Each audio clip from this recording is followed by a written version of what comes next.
আসসালামু আলাইকুম। প্রিয় দর্শক, অন্য মঞ্চের আলাপ চাইতে আপনাদের সকলকে আপনারা জানেন বাংলাদেশে একটি নির্বাচন হতে যাচ্ছে 12ই ফেব্রুয়ারি 2026 সাল। এই 26 সালের নির্বাচনটি সুষ্ঠু, গ্রহণযোগ্য এবং আন্তর্জাতিক মানের একটি নির্বাচন করাই কিন্তু বাংলাদেশে 2024 সালের গণ আন্দোলনের মূল লক্ষ্য ছিল। সেই মূল লক্ষ্যের উপরে ভিত্তি করেই এই নোবেল পাওয়া বা নোবেল কিনা ডক্টর ইউনূসকে বাংলাদেশের ক্ষমতার মসনদে বসানো হয়েছিল। তো তিনি 2 মাসে, 4 মাসে, 6 মাসে তিনি পারবেন না। তিনি বললেন তিনি 1.5 থেকে 2 বছর সময়ের ভেতরে একটি সুষ্ঠু, গ্রহণযোগ্য এবং আন্তর্জাতিক মানের নির্বাচন উপহার দেবেন।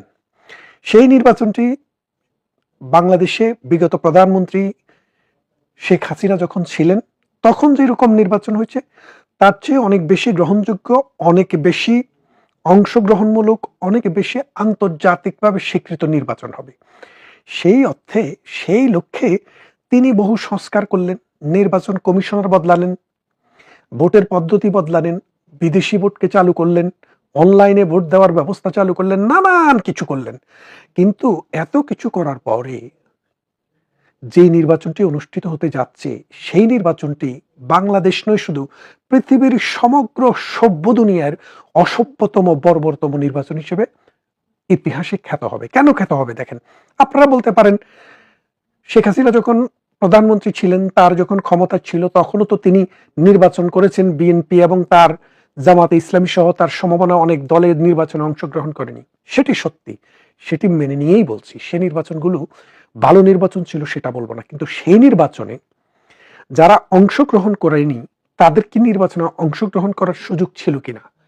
এক কথায় ছিল, বিএনপিকে 2014 সালের নির্বাচনে প্রধানমন্ত্রী শেখ হাসিনা বলেছিলেন যে নির্বাচনকালীন একটি সরকার, মানে সংসদে যেসব সদস্যরা রয়েছে তাদের মাধ্যমে এটি সরকার গঠন করা হবে।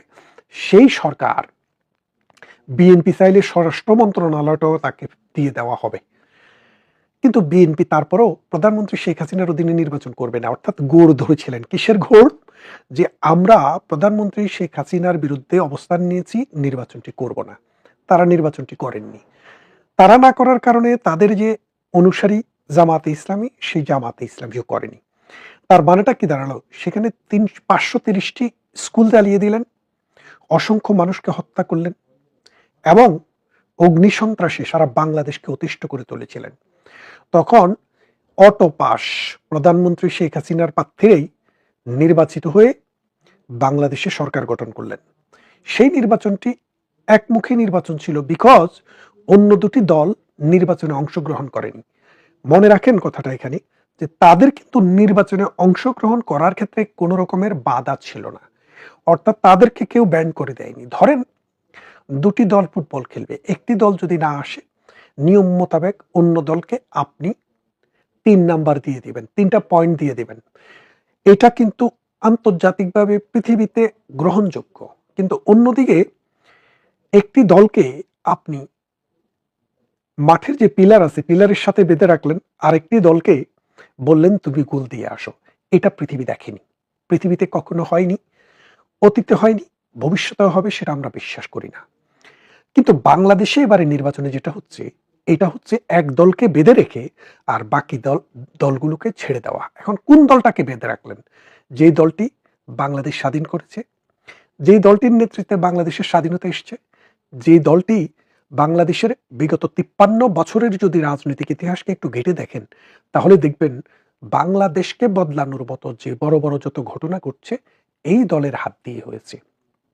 সাম্প্রতিক আপনারা জানেন অক্সিডেন্টাল কানাডিয়ান কোম্পানির বিরুদ্ধে শেখ হাসিনার সরকার যে মামলাটি করেছিল, সেই মামলাটিতে বাংলাদেশ সরকার $42 মিলিয়ন ক্ষতিপূরণ পেয়েছে। এটি শেখ হাসিনার বদলতে। আমরা মিয়ানমারের বিরুদ্ধে 1,31,000 সমুদ্র সীমা, বর্গ কিলোমিটার সমুদ্র সীমা আমরা জয়লাভ করেছি। কার অধীনে? প্রধানমন্ত্রী শেখ হাসিনার অধীনে। ভারতের কাছ থেকে 4,500 কিলোমিটার সমুদ্র সীমা আমরা অর্জন করেছি শেখ হাসিনার আমলে। বাংলাদেশের যে খাদ্য সংসম্পূর্ণতার জন্য যে পানি দরকার সেই পানির জন্য হাহাকার ছিল, সেই পানি গঙ্গার পানি চুক্তির মাধ্যমে নিয়ে এসেছেন প্রধানমন্ত্রী শেখ হাসিনা। প্রধানমন্ত্রী শেখ হাসিনার যুগেই বাংলাদেশ বিশ্বকাপে পদার্পণ করে, আবার প্রধানমন্ত্রী শেখ হাসিনার যুগেই বাংলাদেশ বিশ্বের টেস্ট স্ট্যাটাস জয়লাভ করে। প্রধানমন্ত্রী শেখ হাসিনাই বাংলাদেশে পার্বত্য শান্তি চুক্তি করে পার্বত্য চট্টগ্রামকে দেশি এবং বিদেশি মানুষের জন্য উন্মুক্ত করে দিয়েছে। তাহলে আপনারা দেখেন, এই প্রধানমন্ত্রী শেখ হাসিনার যুগেই চট্টগ্রামের সাথে কক্সবাজারের ট্রেন লিঙ্কটা ওপেন হয়েছে। প্রধানমন্ত্রী শেখ হাসিনাই অচল ঢাকা শহরকে একটি মেট্রো রেলের মাধ্যমে মানুষের জন্য সহজ করে দিয়েছে। তিনি বাংলাদেশে এই পদ্মা সেতু করে এপার এবং ওপারের সংযোগ স্থাপন করে বাংলাদেশের যে ওই অঞ্চলের যে ভ্যালু, 21টি জেলার ভ্যালু, সেই ভ্যালুটাকে 40 গুণ বাড়িয়ে দিয়েছে। বাংলাদেশের যে সীমান্ত চুক্তি, সেটি ইন্দিরা মুজিবের মধ্যে হয়েছিল 74 সালে। প্রধানমন্ত্রী শেখ হাসিনা সেটিকে বাস্তবায়ন করে ছেড়েছেন। তাহলে আপনারা যদি দেখেন, এইভাবে আরো বলতে পারি, বাংলাদেশের খাদ্যে স্বয়ংসম্পূর্ণতা অর্জন, প্রত্যেকটি শিশুর স্কুলে যাওয়া, মুক্তিযোদ্ধাদের জন্য ভাতা চালু করা, নানান রকমের বিধবা ভাতা, তারপরে দুস্থ ভাতা, অসুস্থ ভাতা, এরকম নানান ভাতা চালু করা, অর্থাৎ একটা সেফটি নেটের মধ্যে বাংলাদেশকে নিয়ে আসা। সেই দল শেখ হাসিনা যখন 16-17 বছর টানা শাসন করেছেন, ভুল ত্রুটি অনেক ছিল, গণতন্ত্রের অনেক ডিফেক্ট ছিল, সেটা কিন্তু অস্বীকার করব না, করা যাবেও না। কিন্তু এই ডক্টর ইউনূসের সময় যেভাবে এসে একটি দলকে সিস্টেমেটিক্যালি ব্যান্ড করে, আপনারা বলছেন কার্যক্রম নিষিদ্ধ, কিন্তু কার্যক্রম নিষিদ্ধ আর ব্যান্ড করে কোনো পার্টিকে ক্ষমতায়, মানে রাষ্ট্রের নির্বাচনে অংশগ্রহণ করতে না দেওয়ার পার্থক্যটা খুব একটা নেই। তার মানে নির্বাচনে আওয়ামী লীগ অংশগ্রহণ করতে পারছে না, এবং বর্তমান সময় যারা নির্বাচিত হচ্ছে, হবে, যারা নির্বাচন করছে, তারা হলো বিএনপি এবং জামাতে ইসলামী, যারা বাংলাদেশে 1991 সালে গণতান্ত্রিক অভিযাত্রা যখন দ্বিতীয়বারের মতো আমাদের শুরু হয়, তখন থেকে আজকে পর্যন্ত সবসময় একসাথেই কিন্তু এন্টি আওয়ামী লীগ, এন্টি ভারত এবং সাম্প্রদায়িক শক্তি হিসেবে বাংলাদেশে বিরাজমান ছিল। এই ডক্টর ইউনূস সেই সাম্প্রদায়িক শক্তিকে, সেই এন্টি আওয়ামী লীগ সেন্টিমেন্টকে, সেই এন্টি ভারত সেন্টিমেন্টকে, মুক্তিযুদ্ধের বিরোধী শক্তিকে এবং পাকিস্তানের প্রেতাত্মা, পাকিস্তানের দোসর এবং পাকিস্তানের পাশায় সুমো দেওয়া দলগুলোকে একসাথ করে নির্বাচনটি করছে। তাহলে এখন দেখেন, আমি যে কথাটি বলতে চেয়েছিলাম যে আওয়ামী লীগের সময়ে অনেক পার্টি নির্বাচনে অংশগ্রহণ করেনি তাদের স্বেচ্ছায়, কিন্তু আওয়ামী লীগ কাউকে নির্বাচনে যেতে বাধা দেয়নি। 1972 সালের সংবিধানের পর ধর্মভিত্তিক দলগুলো বিলোপ হয়, কারণ বাংলাদেশের মুক্তিযুদ্ধের মূল চেতনাই ছিল অসাম্প্রদায়িক চেতনা, ধর্ম যার যার, রাষ্ট্র সবার। ধর্মভিত্তিক কোনো দলকে বাংলাদেশের কনস্টিটিউশন 1971 সালের পর 72 সালে স্বীকৃতি দেয়নি, যার কারণে জামাত 1973 সালে রাজনৈতিক দল হিসেবে ছিল না। কিন্তু মুসলিম লীগ, নেজামে ইসলাম ও মুক্তমুখ যারা ছিল, তারা কিন্তু দল হিসেবে নিষিদ্ধ হয়নি, বা জামাতকেও 1973, 74, 75, 76, 77, 78 বা 90-এর দশক, 80-এর দশকে কখনো নিষেধ করা হয়নি। যার কারণে এটাই হচ্ছে বাংলাদেশে প্রথম যে একটি দলকে নিষিদ্ধ করে একটি সাধারণ নির্বাচন হচ্ছে, যে নির্বাচনে সবচেয়ে বড় দলটি, বাংলাদেশের সবচেয়ে বেশি মানুষকে প্রতিনিধিত্বকারী দলটি নির্বাচনে নেই। তাই এই নির্বাচনটি শুধু বাংলাদেশের ইতিহাসে না, সারা পৃথিবীর মানুষের ইতিহাসে, সভ্য মানুষের ইতিহাসে একটি অসভ্য বর্বর নির্বাচন হিসেবে, বর্বর মানুষের পরিচালিত নির্বাচন হিসেবে পরিগণিত হবে। এই যে মনে করেন, এই নির্বাচন বাংলাদেশকে কোন ডাইরেকশনে নিয়ে যাচ্ছে? বিএনপি যদি সরকারে আসে, একটি দুর্বল সরকার হবে। কেন দুর্বল হবে? কারণ বাংলাদেশের বিএনপি 1975 সালে বঙ্গবন্ধুকে হত্যা করার পর বিএনপি যখন রাজনৈতিক দল হিসেবে গঠিত হয়, তখন শাহ আজিজুর রহমানদেরকে নিয়ে জিয়াউর রহমান বসেছিলেন। জিয়াউর রহমানকে শাহ আজিজুর রহমানেরা পরামর্শ দিয়েছিলেন, মানে স্বীকৃত মুক্তিযুদ্ধ বিরোধী শক্তি, রাজাকার বলতে পারেন বা স্বাধীনতা বিরোধী বলতে পারেন। তিনি বলেছিলেন যে 1970 নির্বাচনে আওয়ামী লীগ বিরোধী শক্তির সংখ্যা ছিল প্রায় 30%।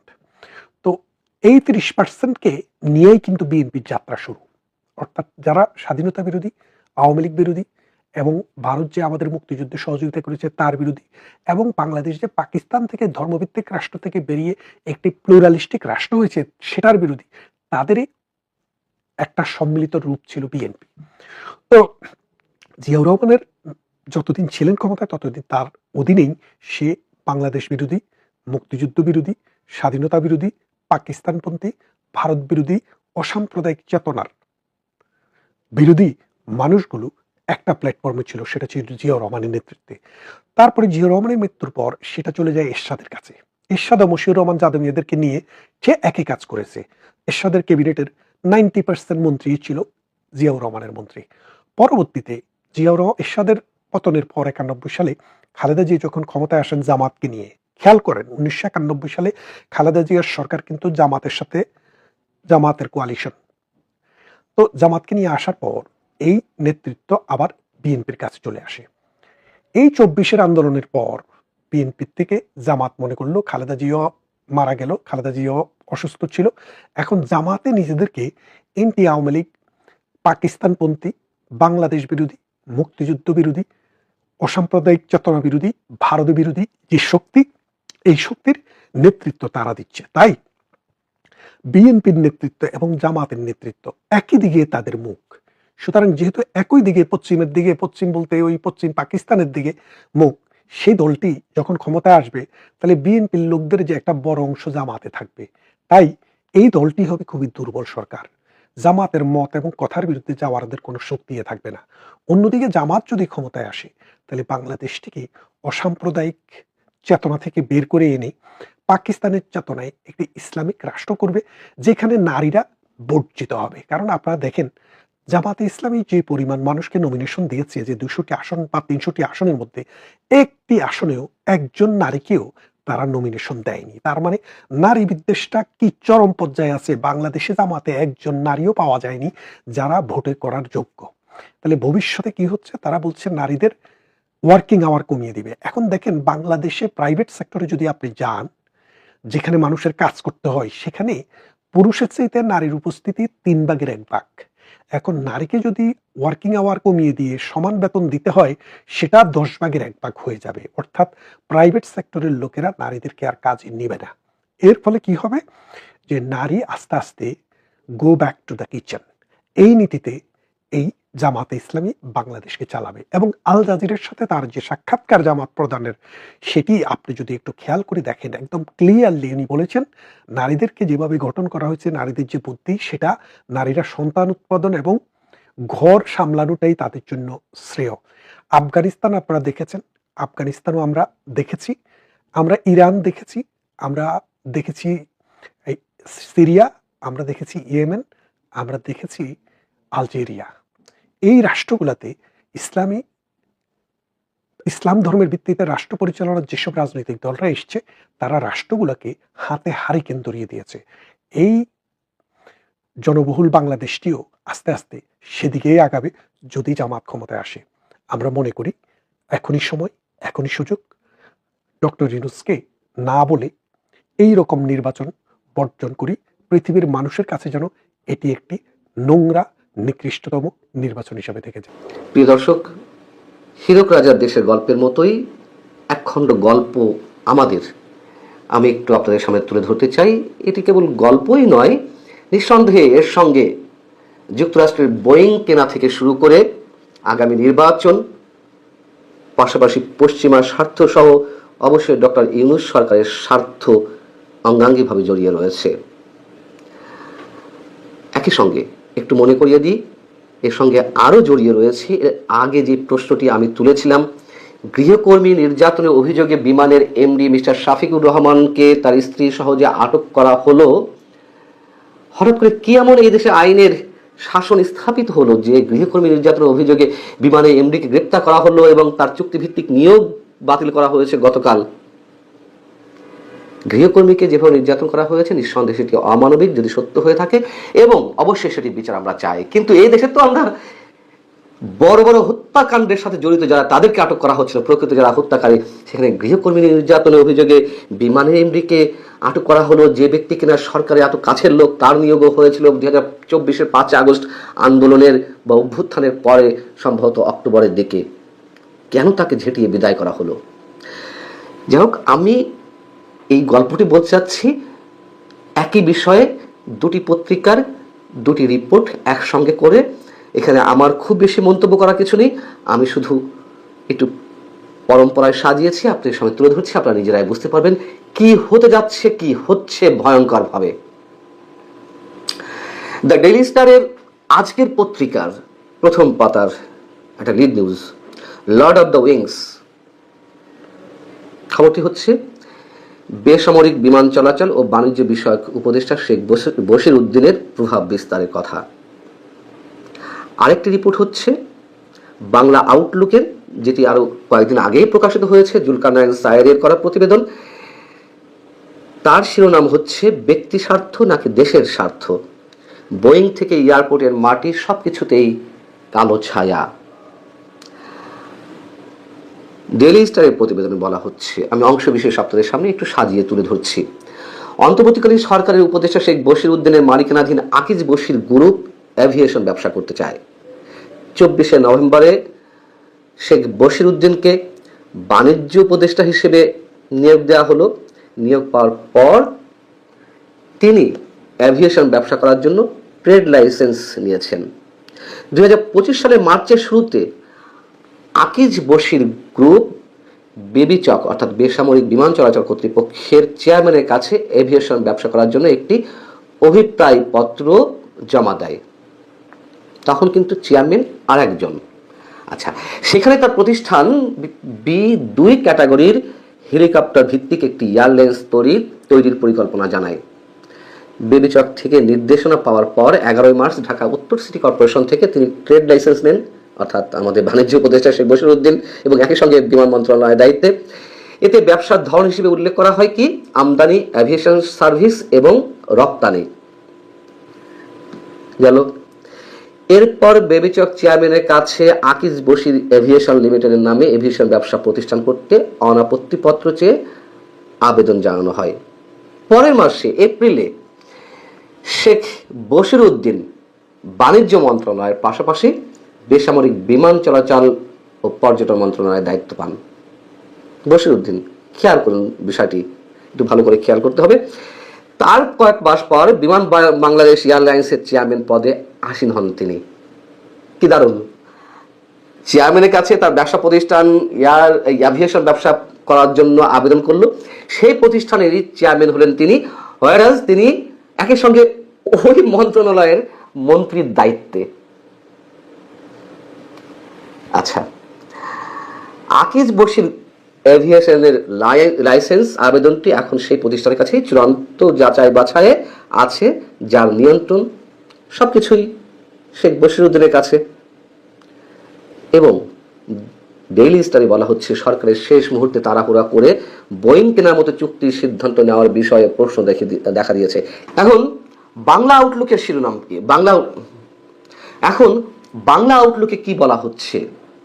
এখানে বলা হচ্ছে বোয়িং উড়োজাহাজ ক্রয় থেকে শুরু করে বিমানবন্দরের জমি, থার্ড টার্মিনালের operation, ground handling, airport leasing, travel agency ব্যবসা এবং ব্যক্তিগত এয়ারলাইন্স উদ্যোগ সবকিছু একই সুতোয় গাঁথা। এর কেন্দ্রে রয়েছেন ব্যবসায়ী এবং বেসামরিক বিমান চলাচল ও পর্যটন মন্ত্রণালয়ের উপদেষ্টা শেখ বশির উদ্দিন। এর সূচনা বোয়িং উড়োজাহাজ ক্রয়ের একটি চুক্তিকে কেন্দ্র করে। এবং এর সঙ্গে কেন নির্বাচন জড়িত, এর সঙ্গে কেন বিমানের সাবেক এমডিকে যে পদচ্যুত করা হলো তার চুক্তিভিত্তিক নিয়োগ বাতিল করা হয়েছে একদিন আগে, তার মানে এখন তিনি সাবেক। যাও, এই সব কিছুই একই সুতোই গাথা। শেখ বশির উদ্দিন যুক্তরাষ্ট্রে বসে বোয়িং এর সঙ্গে যে বিশাল পরিসরে চুক্তি করেছেন তা বিমানের কোনো বোর্ড অনুমোদন, ফ্লিট প্ল্যানিং বা প্রাতিষ্ঠানিক সিদ্ধান্ত ছাড়াই সম্পন্ন হয়েছে। অথচ এই উড়োজাহাজগুলো পরিচালনার দায়িত্ব সম্পূর্ণভাবে রাষ্ট্রায়ত্ত বিমান বাংলাদেশ এয়ারলাইন্সের উপরেই পড়বে। ফলে প্রশ্ন উঠেছে, যেই প্রতিষ্ঠান বাস্তবে অপারেশন করবে তার সম্মতি বা সক্ষমতা যাচাই ছাড়াই কিভাবে এমন একটি বহু বিলিয়ন ডলারের অর্ডার প্লেস করা সম্ভব হলো এককভাবে শেখ বশির উদ্দিনের পক্ষে? আরো গুরুতর বিষয় হলো, এই ধরনের চুক্তিতে রাষ্ট্রীয় ও সার্বভৌম গ্যারান্টি জড়িত থাকে। তাহলে বিমানের এমডিকে কেন তড়িঘড়ি করে গৃহকর্মী নির্যাতনের অভিযোগকে জড়িয়ে তাকে আটক করা হলো, তার চুক্তি বাতিল করা হলো? গুঞ্জন রয়েছে যে বিমানের এই এমডি মিস্টার শফিকুর রহমান তিনি বোয়িং কেনার পক্ষে একমত ছিলেন না কোনো কিছু যাচাই বাছাই ছাড়াই। বাংলা আউটলুক বলছে, বোয়িং প্রসঙ্গের পর অভিযোগের কেন্দ্রবিন্দু হয়ে ওঠে বিমান বাংলাদেশ এয়ারলাইন্সের চেয়ারম্যানশিপ এবং বোর্ড গঠন। অভিযোগ অনুযায়ী দেশে ফিরে উপদেষ্টা হিসেবে থেকেই শেখ বশিরউদ্দিন বিমানের চেয়ারম্যান হন এবং সরকারের পরিবর্তনের ঠিক আগ মুহূর্তে বোর্ডে তার ঘনিষ্ঠদের অন্তর্ভুক্ত হয়।